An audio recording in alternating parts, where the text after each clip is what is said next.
Hello दोस्तों, मेरा नाम है अमित कुमार और आप सभी का स्वागत है आपके अपने यूट्यूब चैनल सक्सेस गुरुकुल पर।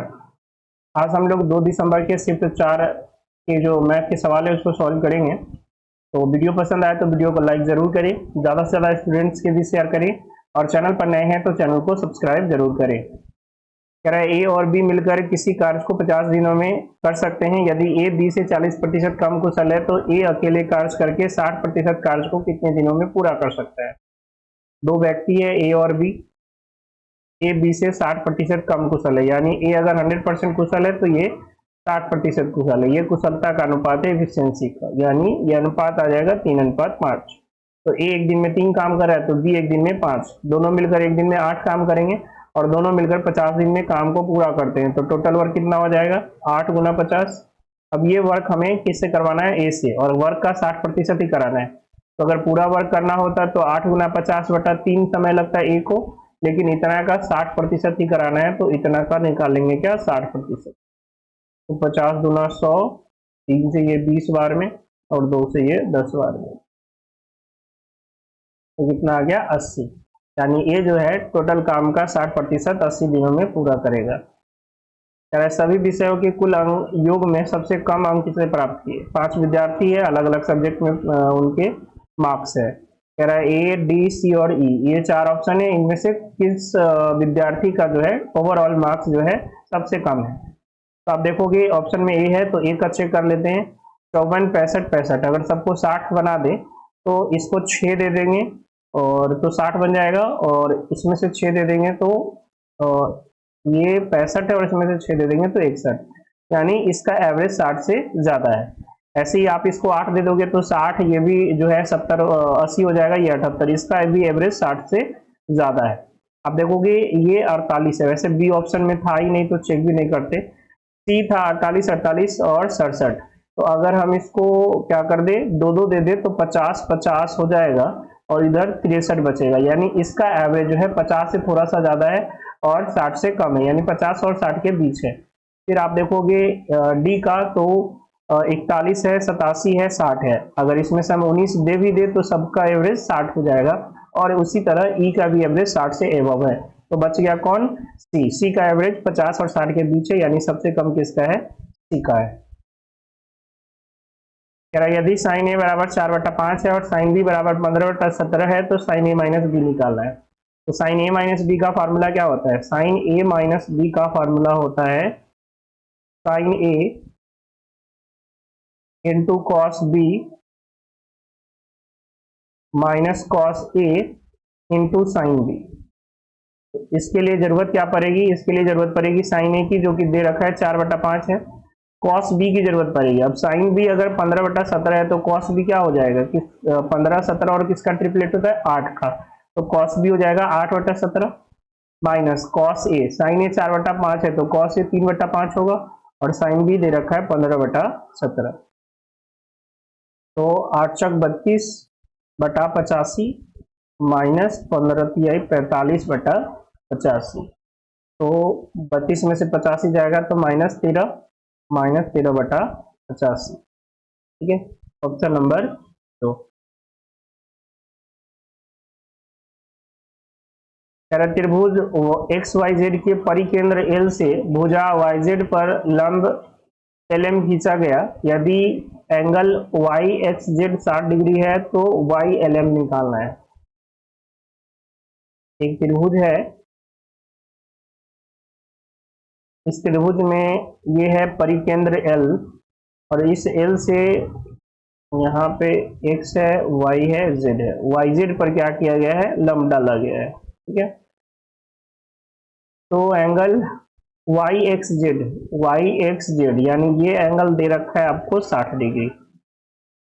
तो आपसे पूछ रहा है वाई एल एम, ये LM लंब है, वाई एल एम ये एंगल आपसे पूछा जा रहा है। ठीक है, अगर ये परिकेंद्र है, इसको अगर हम मिला दें यहां से तो ये पूरा कोण जो होगा वो 120 डिग्री हो जाएगा। ये पूरा कोण क्या हो जाएगा 120 डिग्री। और अगर ये परिकेंद्र है तो जो YL है और जो LZ है ये त्रिज्या होगी, तो यहाँ का ये कोण और ये कोण क्या होगा, बराबर होगा। ठीक है, ये कोण और ये कोण क्या होगा, बराबर होगा। तो अगर ये कोण बराबर है तो टोटल एंगल का जो योग होता है वो 180 डिग्री होता है। तो ये दोनों मिलाकर कितना हो जाएगा, 60, यानी दोनों मिलाकर 30 हो जाएगा। यानी ये भी 30 हो जाएगा और ये भी 30 हो जाएगा। अब बताइए, ये 30 है, ये 90 है, तो ये कितना होगा, 60। तो ये भी क्या हो जाएगा, 60। ऐसे आप ध्यान रखिए कि अगर ये परिकेंद्र है तो यहाँ पर जो कोण बनता है, ये कोण और ये कोण दोनों बराबर होता है। अगर पूरा 120 डिग्री है तो एक एंगल यहाँ का क्या हो जाएगा, 60 डिग्री हो जाएगा।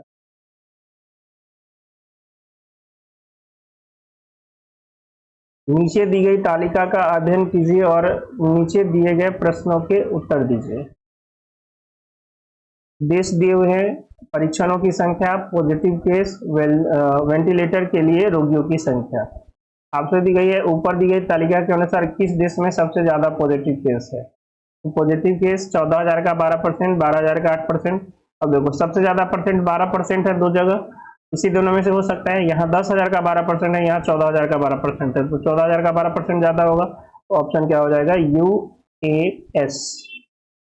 एक कक्षा में 49 छात्रों का औसत भार 39 केजी है, उनमें से 7 जिनका औसत भार 40 केजी है कक्षा छोड़ देते हैं, और अन्य छात्र जिनका औसत भार 54 केजी है कक्षा में शामिल हो जाते हैं। कक्षा का नया औसत भार क्या होगा।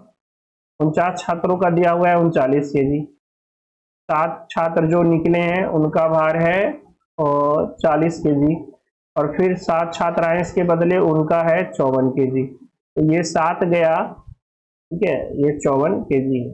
अगर ये 7 गया तो प्रत्येक में एक एक लेकर गया, और ये 7 आया तो प्रत्येक में 15 ज्यादा लेकर आया। तो ये 7 में -7 लेकर गया, और ये 7 में 15 सते 105 लेकर आया। तो टोटल इफेक्ट कितना पड़ेगा, 98 का।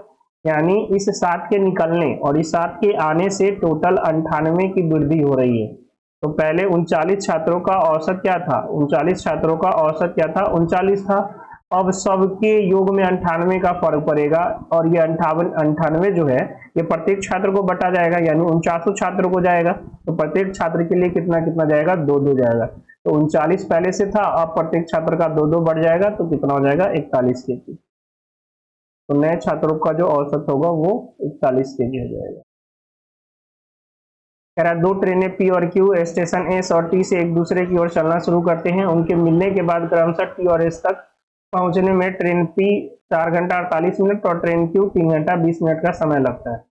यदि ट्रेन P की चाल 45 किलोमीटर प्रति घंटा है तो ट्रेन Q की चाल, तो आपको पता होना चाहिए कि जो P और Q की चाल का अनुपात है ये हम निकाल सकते हैं कैसे, √T2/T1, और √T2/T1। T2 क्या है और T1 क्या है, तो क्रॉस करने के बाद जो पहले ट्रेन और दूसरे ट्रेन को स्पीड लगा है, टाइम लगा है पहुंचने में एक दूसरे स्टेशन पर, उनका समय है।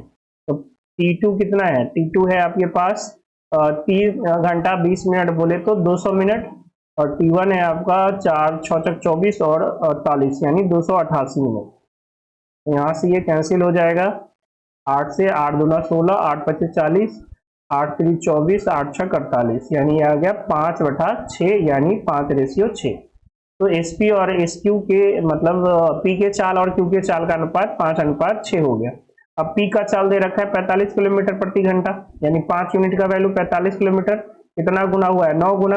तो 6 का 9 गुना करेंगे तो कितना हो जाएगा, 9 6 54 किलोमीटर प्रति घंटा। ठीक है, तो Q की जो चाल है वो कितना है, Q की जो चाल है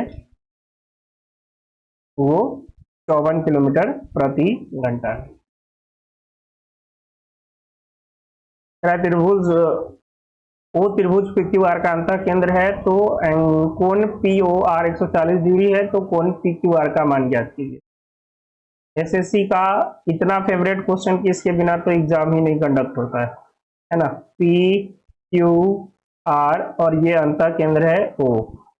एंगल ये दे रखा है 140, आपसे ये पूछा है, तो आपको पता होना चाहिए कि एंगल POR जो 140 दिया हुआ है इसका फॉर्मूला क्या होता है, 90 degree plus angle Q/2 equal to 140 degree, यानी एंगल Q/2 आ जाएगा कितना, 50 डिग्री। तो एंगल Q जो हो जाएगा 100 डिग्री हो जाएगा, यानी एंगल PQR जो है वो कितना हो जाएगा, 100 डिग्री। ठीक है, तो वैसे एसएससी से क्वेश्चन का आंसर 140 डिग्री दिया हुआ था, जो कि सरासर क्या है, गलत है।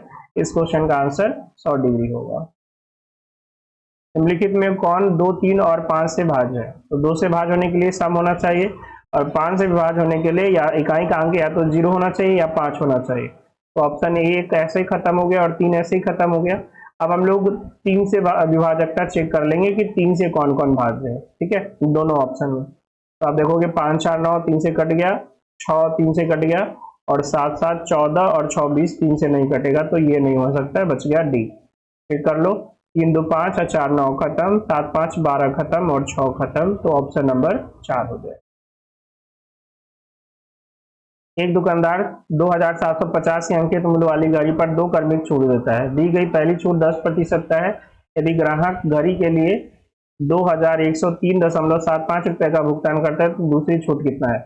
तो 2750 रुपए में 10% का छूट देंगे तो इसका 275 हो जाएगा 10%। अगर ये छूट निकाल दे तो 5, 14 में से 7 गया 7, और इधर हो जाएगा 24। ठीक है, तो छूट देने के बाद जो घड़ी है, पहला छूट देने के बाद 2475 का है।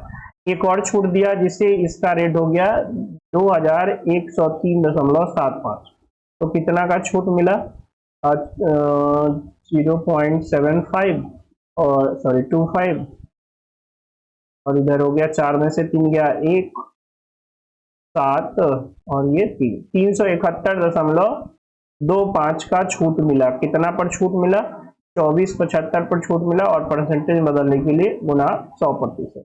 तो ये दशमलव से 100 कैंसिल हो जाएगा। ठीक है, अब या तो यहाँ से सॉल्व करो या थोड़ा दिमाग लगाओ कि नीचे 5 है और ऊपर भी 5 है, तो कटेगा किससे? या तो यूनिट डिजिट 1 से कटेगा या यूनिट डिजिट 5 से कटेगा, क्योंकि 1 गुना 5 ही 5 होता है, या 5 गुना 5 ही 5 होता है यूनिट डिजिट का। ठीक है, तो ऐसे केस में या तो आंसर 1 यूनिट डिजिट वाला होगा या 5, और ऑप्शन में आप देखोगे ये नहीं है, ये नहीं है, ये नहीं है, ऑप्शन नंबर 1 हो जाएगा।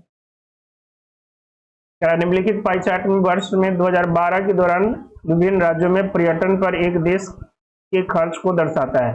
देश का कुल खर्च 49,62,000 दिया हुआ है। ये है D1 से लेकर D8 तक सारे देश हैं। कह रहा है D1 और D2 पर, D1 और D4 पर खर्च और D2 और D8 पर खर्च की गई राशि से कितनी अधिक है? तो D1 और D4, D1 है 12% और D4 है 14%। ठीक है, तो दोनों मिला के खर्च कितना हुआ? 26%। उसके बाद D2 और D8, D2 में है 11% और D8 में भी 11% है, तो 11% प्लस 11% कितना हो गया? 22%।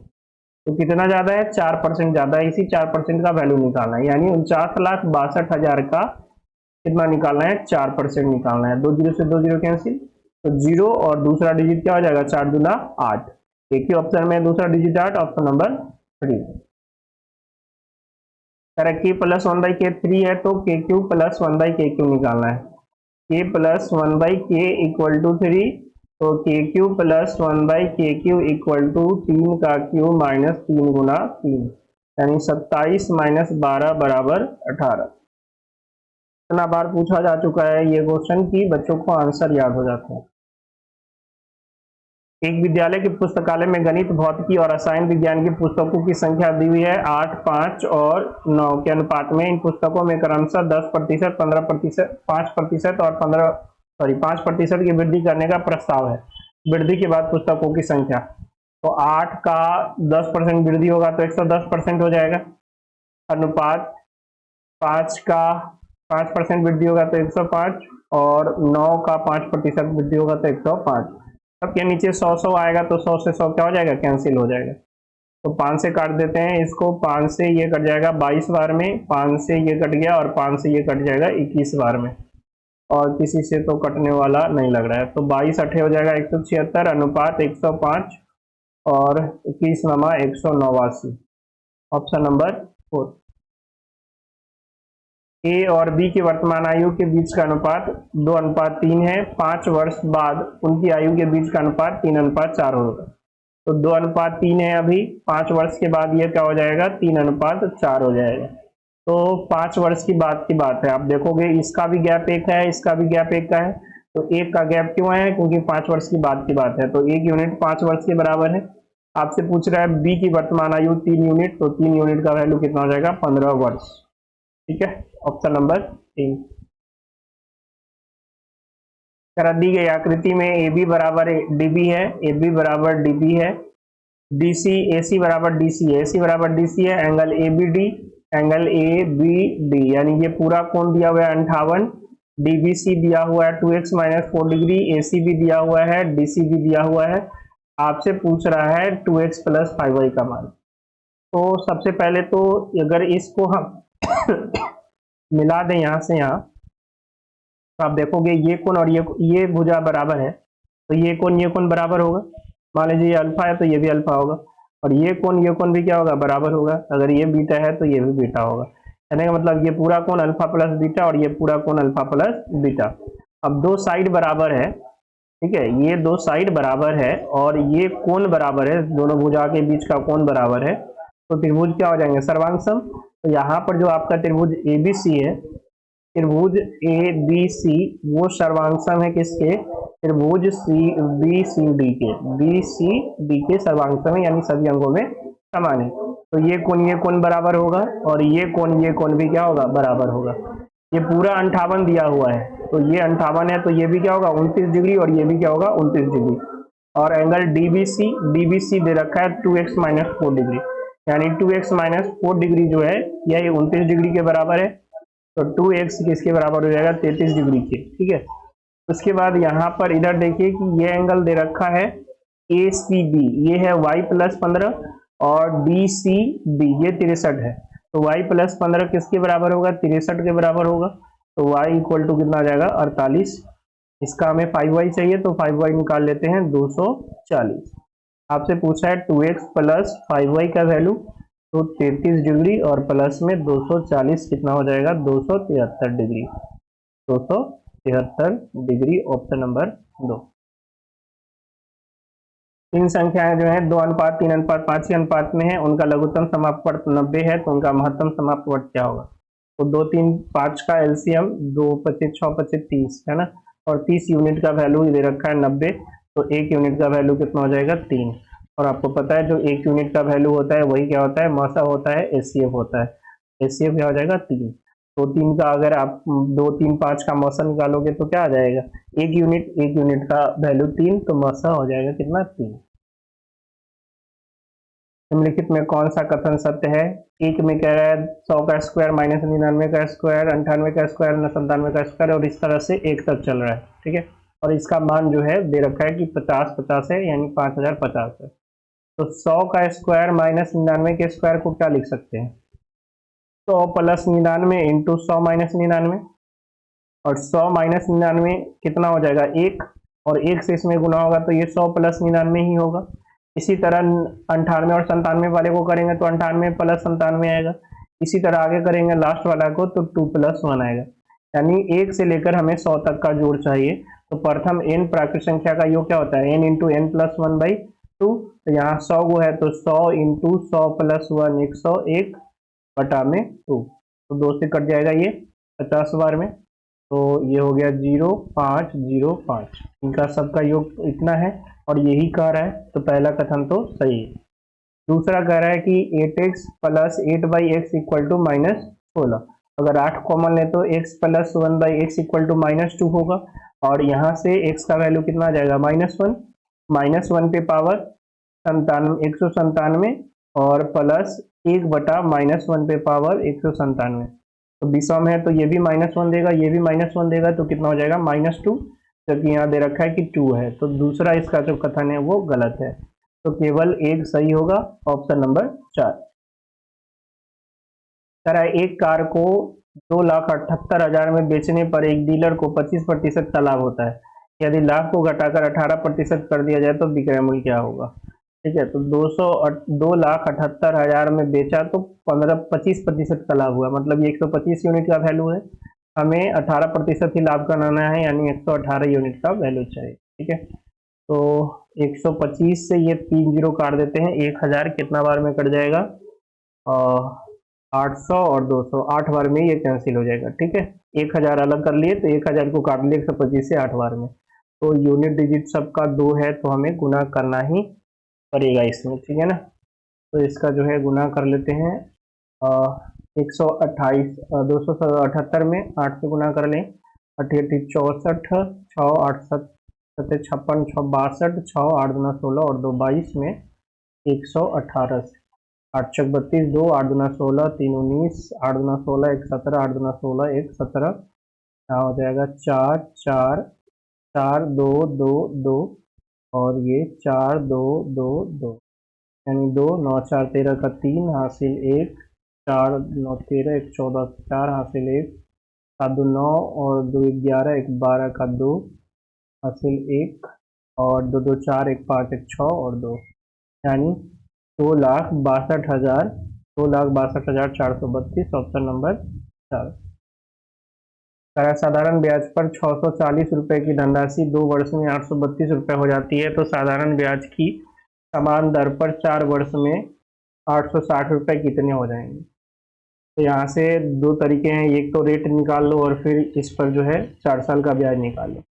तो 2 साल में कितना ब्याज मिल गया, इधर 60 और 160 और 32, 192 ब्याज मिल गया 2 साल में। तो 1 साल में ब्याज कितना मिल गया 96, तो 96 मिला 640 पर और गुना 100%, तो 1 0 से 1 0 कैंसिल, 32 दूना 64 और 32 क्या 96 और 2 से ये कट गया 5 बार, यानी ब्याज की दर क्या है 15%। हमें 4 साल का ब्याज चाहिए, तो 4 साल का कितना हो जाएगा 60% ब्याज, धनराशि 160% हो जाएगी, यानी 860 का 160%, 1 0 से 1 0 कैंसिल, 1 0 से 1 0 कैंसिल, 16 छक 96 का 6 हासिल 9 और 16 8 128 और 9 137, यानी 1376। एक समबाहु त्रिभुज की भुजा दी हुई है 20 सेंटीमीटर, तो उसका क्षेत्रफल क्या होगा, √3/4 गुना भुजा स्क्वायर 20 स्क्वायर 400, तो ये कितना हो जाएगा 100√3 centimetre square, option number 2। tan a plus cot a बराबर 2 है, तो आपको पता है ये भी 1 होगा, ये भी 1 होगा, a बराबर किस पर 45 डिग्री पर, तो 2 इंटू टेन 45 1 1 का स्क्वायर 1 प्लस 1 कितना हो गया 1 + 1 2, 2 इंटू 2 4, समान कितना आ जाएगा 4 आ जाएगा, option number 1 minus sine theta बटा साइन थीटा 1/5 है, तो 1 प्लस साइन थीटा बटा साइन थीटा का वैल्यू निकालिए। देखिए 1 माइनस कॉस थीटा बटा साइन थीटा का वैल्यू दे रखा है कितना 1/5, और हमें 1 plus cos theta by sine theta का वैल्यू निकालना है। इसमें अगर हम लोग क्या करें 1 प्लस कॉस थीटा से ऊपर भी और नीचे भी गुना कर ले, तो यहाँ क्या हो जाएगा 1 माइनस कॉस स्क्वायर थीटा और नीचे हो जाएगा sine theta into 1 plus cos theta. क्या किए हैं कॉस थीटा से ऊपर भी और नीचे भी गुना कर लिए, तो ये आपका बन गया क्या साइन स्क्वायर थीटा और नीचे बन गया sine theta into 1 plus cos theta, तो एक साइन थीटा से साइन थीटा कैंसिल हो गया बराबर 1/5। अगर इसको उल्टा कर दे तो 1 प्लस कॉस थीटा ऊपर चला जाएगा और नीचे आ जाएगा क्या साइन थीटा बराबर 1/5 का उल्टा करेंगे तो 5, इसी का मान पूछ रहा था जो कि कितना हो गया। यदि x प्लस 1/x 8 है तो इतना का मान निकालना है 5/x² minus 8x plus 2 equal to 5/x² minus 8x, और इसको 2 को अगर हम लिख लिए 1 + 1 लिख सकते हैं, क्योंकि यहाँ से आप देखोगे x² plus 1 equal to 8x हो जाएगा, तो x² माइनस 8x प्लस 1 का वैल्यू कितना आ जाएगा 0, तो हम इतना की जगह 0 पुट कर सकते हैं, तो 5/0 प्लस 1 यानी 5/1 इक्वल टू 5, ऑप्शन नंबर 3। दी गई आकृति में एक चतुर्थांश APCQ में एक वर्ग ABCD उत्कीर्ण है, तो यदि AB बराबर 16 सेंटीमीटर है तो छायांकित क्षेत्र का क्षेत्रफल ज्ञात कीजिए, पाई का वैल्यू 3.14 लेना है। तो देखिए अगर हम इसको ये यहाँ से मिला दे AC, तो AC भी क्या है वृत्त की त्रिज्या है, जो चतुर्थांश है उसकी त्रिज्या है, और AC क्या है वर्ग का विकर्ण है। AB दे रखा है हमें 16 सेंटीमीटर, यानी वर्ग की भुजा 16 सेंटीमीटर दी हुई है, तो विकर्ण AC बराबर क्या हो जाएगा √2 गुना भुजा, यानी 16√2, और यही त्रिज्या का काम करेगा, यही त्रिज्या है 16√2, तो चतुर्थांश का क्षेत्रफल क्या हो जाएगा 1/4 पाई r स्क्वायर, यानी 1/4 इंटू 3.14 इंटू आर स्क्वायर यानी 16 गुना रूट 2 का स्क्वायर 2। तो 4 से ये कट जाएगा 4 बार में, यानी 4 चक 16, 4 एकम 4 और एक 5 और 4 तिहाई 12 में गुना हमें करना है कितना, 16 दूना 32। या इसको हम लोग 2 से गुना कर लेते हैं, फिर 16 से गुना कर लेंगे। 6 दूना 12, 5 दूना 10 और एक 11, 4 एक 5 और 2। इसमें गुना करना है हम लोग को 16, 16 दूना 32 2, 16 दूना 32 2 और 16 और 3 19, 1 16 85 1 81 8, 16 दूना 32 और 4, तो 401.92। ऐसे इसको गुना नहीं करते तो यूनिट डिजिट से आप चेक कर सकते थे, सबके अलग अलग यूनिट डिजिट है तो गुना करने की भी जरूरत नहीं थी। ठीक है, अब हम लोग वर्ग का क्षेत्रफल निकाल लेते हैं। वर्ग का क्षेत्रफल क्या हो जाएगा, भुजा स्क्वायर यानी 16 का स्क्वायर 256। इसमें से 256 घटाएंगे तो 9.2 जो है 0.92 बाद में बचेगा। एक ही ऑप्शन में ऐसा है, ऑप्शन नंबर 2 में। ठीक है, ताकि आप उसमें से घटा सकते।